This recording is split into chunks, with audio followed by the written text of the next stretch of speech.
It's December 23rd, 1944. Near Ciney, Belgium. Lieutenant Colonel Hugh O'Farrell's task force from Combat Command A, 2nd Armored Division, spots German Panther tanks moving through the snow. The Panthers, 45 tons, 75mm gun, sloped armor designed to deflect American shells, should have the advantage. O'Farrell's M4 Shermans are outgunned, outweighed, and on paper, outmatched. 6 hours later, 11 German Panthers are burning wrecks. 2 Shermans are damaged. 0 American tanks destroyed. This isn't luck. This is math. Between June 1944 and May 1945, the 2nd Armored Division, nicknamed Hell on Wheels, recorded one of the most lopsided combat records in military history. They destroyed 648 German armored vehicles, tanks, assault guns, self-propelled artillery, half-tracks. They killed over 5,000 German soldiers and captured another 36,000. Their losses? 14 M4 Sherman tanks destroyed in combat. 14. That's a 46-to-1 kill ratio, not against infantry, against German armor. The same German armor that had rolled through Poland, France, and halfway across Russia. The 2nd Armored Division landed at Omaha Beach on June 9, 1944, 3 days after D-Day. Major General Edward Brooks commanded the division, though it had been formed under Major General Ernest Harmon's leadership. The division consisted of roughly 14,000 men, organized into 3 combat commands: CCA, CCB, and CCR. Each combat command was a self-contained force, mixing tanks, armored infantry, artillery, and engineers. This wasn't the old way of doing things, where tanks fought alone and infantry stayed back. This was combined arms warfare, everything working together. Their equipment was standard American issue. M4 Sherman medium tanks with 75mm guns. Some had the newer 76mm gun, better but still not matching German firepower. M5 Stuart light tanks for reconnaissance. M10 and M36 tank destroyers, half-tracks carrying infantry. Nothing special. Nothing the Germans hadn't seen before. So how does a division equipped with inferior tanks achieve a 46-to-1 ratio against an enemy that built the Panther, the Tiger, and the King Tiger? The answer isn't in the steel, it's in the doctrine. The Germans designed their armor around individual superiority. 1 Tiger tank could theoretically kill 5 Shermans before going down. 1 Panther could engage American tanks from ranges where return fire was impossible. German doctrine said, build the best tank, win the duel. The Americans built a different doctrine. Speed, numbers, combined arms. Don't fight fair. Don't give the enemy the duel he wants. Hit from 3 directions at once. Use artillery to suppress. Use infantry to spot. Use tank destroyers to kill from ambush. Move faster than the enemy can react. The 2nd Armored Division didn't just follow this doctrine. They perfected it. By late December 1944, when the Germans launched their surprise offensive through the Ardennes, what Americans call the Battle of the Bulge, the 2nd Armored Division had been fighting continuously for 6 months. They'd broken through the hedgerows of Normandy. They'd raced across France. They'd fought in Belgium. They knew how to kill German armor efficiently, methodically, and with minimal losses. And now the Germans were about to give them a target-rich environment. Hey, real quick, drop a comment and let me know where you're watching from. What city, what state, what country, and what time is it where you are? Always cool to see how far this reaches. All right, let's get into it. The math was brutal. A German Panther tank mounted a 75mm KBUK 42 L70 gun. At 1,000 yards, that gun could punch through 120 Foiner of armor. The M4 Sherman's frontal armor was 51mm thick, 63 if you got lucky, and hit the transmission housing. The Panther could kill a Sherman from nearly 2 miles away. The Sherman's 75mm gun could penetrate about 65mm of armor at 500 yards.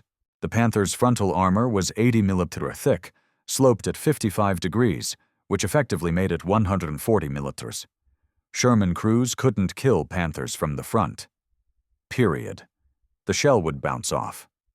The German Tiger I was worse, 100 mm of frontal armor, an 82-millimeter gun that could penetrate 110 mm of armor at 2,000 yards.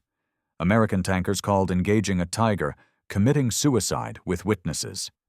The King Tiger, officially the Panzerkampfwagen Tiger II, was the nightmare. 155 mm of frontal armor. The same 88-millimeter gun, but longer, more powerful. It could kill a Sherman from 3,000 yards. The Sherman would have to get within 200 yards to even attempt a frontal kill shot. And at 200 yards, you were already dead. Here's what that looked like in practice. July 1944, near Cagny, France. British and Canadian forces, equipped with Shermans, just like the Americans, encountered a single Tiger commanded by SS Oberscharführer Michael Wittmann. In 15 minutes, Wittmann's Tiger destroyed over 20 Allied tanks and armored vehicles before being knocked out. 20 vehicles. 1 Tiger. American tankers knew these numbers. They'd read the after-action reports. They'd seen knocked-out Shermans with holes punched clean through both sides, German shells entering the front armor, exiting the rear, the crew dead before they heard the impact. The Germans had another advantage: defensive terrain. By December 1944, Germany was fighting on the defensive. They picked the ground. They set the ambushes. They positioned their tanks hull down, hiding everything except the turret, maximizing their armor advantage while minimizing their profile. American tanks had to advance, had to expose themselves, had to move into German fields of fire. And the weather helped Germany. Winter in Belgium and northeastern France meant mud, snow, ice, limited visibility, Shermans getting bogged down, narrow roads where you couldn't maneuver, couldn't flank, couldn't use speed. You had to go straight at the enemy. Exactly what German doctrine wanted. Previous American attempts to counter German armor had been bloody. In Normandy, inexperienced tank battalions took devastating losses. Some units lost 50% of their tanks in the first week of combat. Crews were learning the hard way that American doctrine required precise execution. One mistake: bunching up, exposing your flank, advancing without infantry support, and German gunners would make you pay. The brass tried fielding more tank destroyers, M10s and M30 with better guns. That helped. But tank destroyers had open turrets, thin armor, and couldn't go everywhere tanks could. They were specialized tools, not a complete solution. They tried new ammunition. The 76-millimeter HVAP, high-velocity armor-piercing, round could penetrate German armor at better ranges. But supply was limited. Crews got maybe 5 HVAP rounds per engagement, if they were lucky. After that, back to standard ammunition, and the old problem. By late 1944, American tankers knew they were driving death traps against an enemy with superior firepower and armor. The question wasn't whether you could win a one-on-one duel with a Panther or Tiger. The question was how to avoid that duel entirely. The 2nd Armored Division didn't reinvent armored warfare. They just did it better than everyone else. The breakthrough wasn't a weapon. It was a system. Major General Ernest Harmon, who activated the division in 1940, built the 2nd Armored around one principle: combined arms. Not tanks fighting alone. Not infantry advancing without armor support. Everything working together, simultaneously, overwhelming the enemy from multiple directions. Here's how it worked in practice. A typical 2nd Armored combat team consisted of 1 tank battalion, 1 armored infantry battalion, 1 field artillery battalion, engineers, and reconnaissance. About 3,000 men, 180 tanks, 54 artillery pieces, all moving together. When they hit a German position, the Germans didn't fight 1 American unit. They fought 6 different threats at once. Artillery suppressed German anti-tank guns. Infantry cleared German Panzerfaust teams. Handheld anti-tank rockets that could kill a Sherman from 100 yards. Tank destroyers positioned for long-range shots while Shermans maneuvered. Engineers cleared obstacles and mines. Reconnaissance found German positions before the main force arrived. The Germans designed their tactics around the tank duel, 1 Panther versus 5 Shermans. The 2nd Armored refused to give them that fight. They hit German tanks with artillery first, forcing them to button up, limiting visibility. Then infantry moved in to spot exact positions. Then tank destroyers engaged from concealed positions. Then Shermans attacked from the flank or rear, where German armor was thinnest. Speed was the second element. The 2nd Armored moved faster than German units could react. Combat Command A, under Brigadier General Maurice Rose, who would later command the 3rd Armored Division, pioneered rapid exploitation tactics. Find a weak point. Punch through. Don't stop. Keep moving. German commanders would still be organizing a defense against yesterday's position, while American tanks were already 10 miles behind their lines. Radio communication made this possible. Every American tank had an SCR-508 or SCR-528 radio. Platoon leaders could talk to company commanders. Company commanders could talk to battalion. Battalion could call artillery within 3 minutes. German tanks had limited radios, usually 1 per platoon. Their coordination was slower, their reaction time longer. The 2nd Armored trained relentlessly on this system. Before D-Day, they ran exercises in England where tank companies practiced coordinating with artillery batteries, where infantry squads learned to ride on tank hulls and dismount under fire, where everyone learned to move at the same pace. Other divisions got this training. The 2nd Armored mastered it. Lieutenant Colonel Clifton Batchelder, commanding 2nd Battalion, 66th Armor Regiment, described the doctrine in his after-action report. "We don't seek tank versus tank engagements. We seek to destroy enemy armor using every available weapon, with tanks being one tool among many. Our objective is enemy destruction, not proving our tanks are better." Maintenance was the hidden advantage. The 2nd Armored's mechanics kept tanks running. The Sherman was mechanically reliable. It used the same radial engine found in American cargo planes. Parts were standardized. A crew could swap out a transmission in 6 hours. German tanks were engineering marvels that broke down constantly. A Panther needed 10 hours of maintenance for every hour of operation. A Sherman needed 2 hours. The first major test came in Normandy, July 1944. The 2nd Armored broke through German lines near St. Lo as part of Operation Cobra. They advanced 35 miles in 3 days. They bypassed strong points, left them for infantry, kept moving. German units tried to counterattack. American artillery destroyed them before they closed within tank gun range. The system worked. The kill ratio started climbing. And then the Germans handed the 2nd Armored the perfect opportunity to prove it at scale. December 16, 1944. The Germans launched Operation Wacht am Rhine, what Americans call the Battle of the Bulge. 29 German divisions, including elite Panzer and SS units, smashed through thinly defended American positions in the Ardennes. Hitler's objective?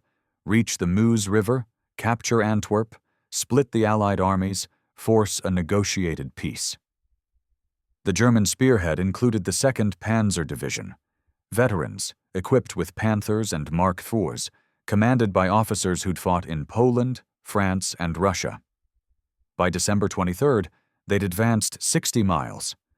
They were 4 miles from the Meuse River at Dinant. They were ahead of schedule. American forces were retreating. The offensive was working. Then the 2nd Armored Division arrived. Major General Ernest Harmon got the call on December 22nd. Move to Ciney, Belgium. Stop the German advance. Prevent them from crossing the Meuse. The 2nd Armored had been resting after months of continuous combat. Now they were moving again, through snow and ice, toward the German spearhead. Combat Command B under Brigadier General Isaac D. White deployed north of Ciney. Combat Command A under Colonel Hugh O'Farrell moved to block the road to Dinant. Combat Command R stayed in reserve. By December 24th, They had the German 2nd Panzer Division trapped in a pocket near the town of Chell. The Germans were overextended. They'd outrun their supply lines. Their tanks were running on fumes. Some had already been abandoned, out of fuel, but they still had teeth.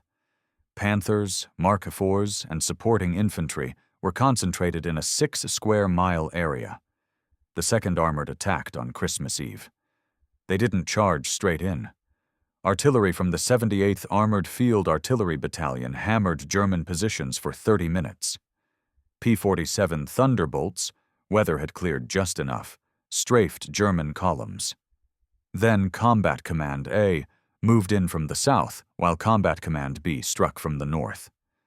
The German 2nd Panzer Division tried to fight back. Panthers engaged American Shermans near Chels. But the Americans weren't fighting duels. Tank destroyers from the 702nd Tank Destroyer Battalion positioned on high ground, picking off German tanks at 1,500 yards. Shermans maneuvered to flanks. Infantry with bazookas infiltrated German positions. By nightfall on December 24th, the 2nd Armored had destroyed 82 German tanks and assault guns. 82. In one day. December 25th, Christmas Day, the attack continued. German survivors tried to break out. They ran into roadblocks, ambushes, artillery concentrations. The 2nd Armored's Reconnaissance Battalion, equipped with M8 armored cars and M5 Stuart light tanks, cut off escape routes. Every road out of the pocket was covered. The final count from the Chels pocket. 81 German tanks destroyed, 405 other vehicles destroyed or captured, 200 German soldiers killed, 1,050 captured. The German 2nd Panzer Division ceased to exist as a fighting force. American losses: 3 M4 Sherman tanks destroyed, 83 American casualties. The math was brutal, but this time it was brutal for Germany. The German offensive toward the Meuse was finished.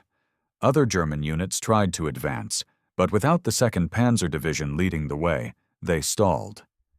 The 2nd Armored Division had stopped the western thrust of the Battle of the Bulge.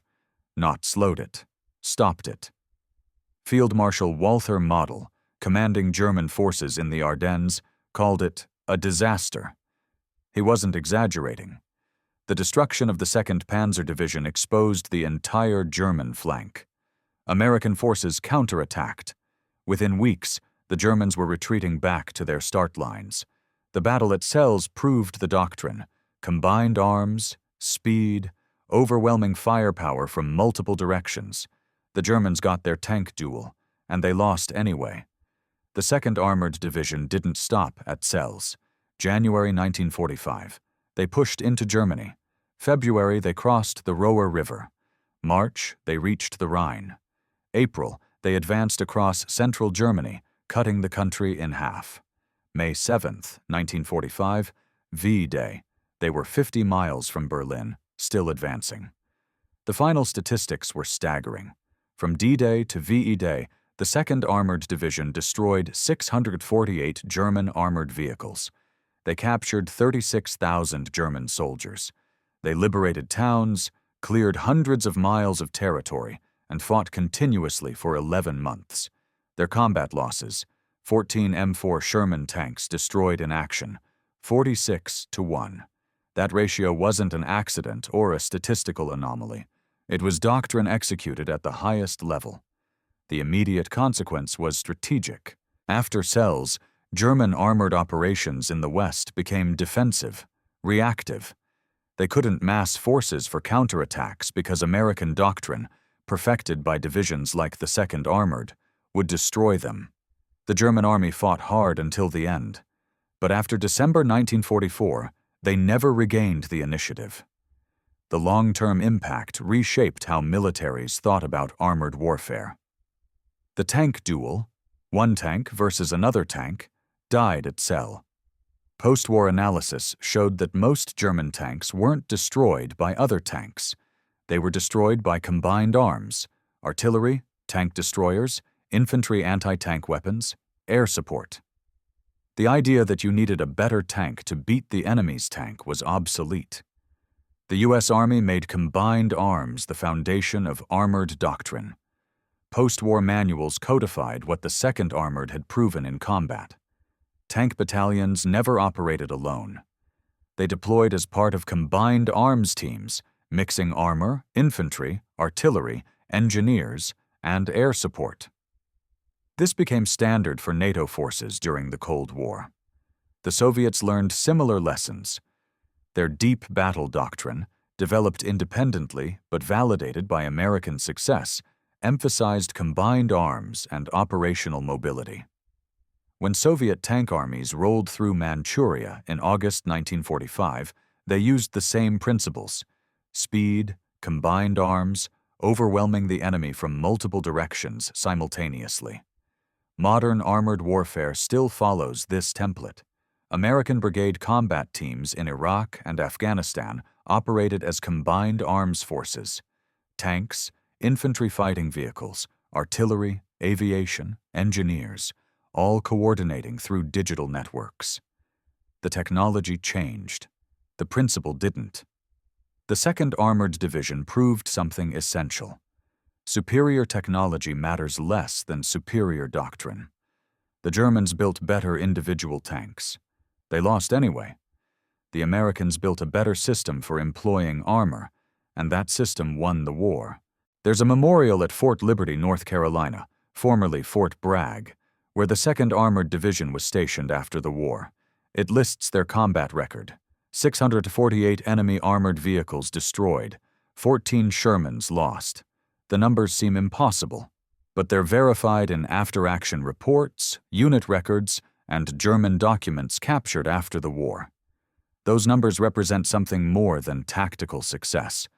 They represent a fundamental shift in how wars are fought. Not by building the best weapon, but by building the best system for employing all weapons together. Combined arms warfare wasn't invented in World War II, but divisions like the 2nd Armored perfected it under fire. The lesson stands. Fights aren't won by the side with the best tank. They're won by the side that best employs everything they have. Hell on Wheels proved it, 46-1.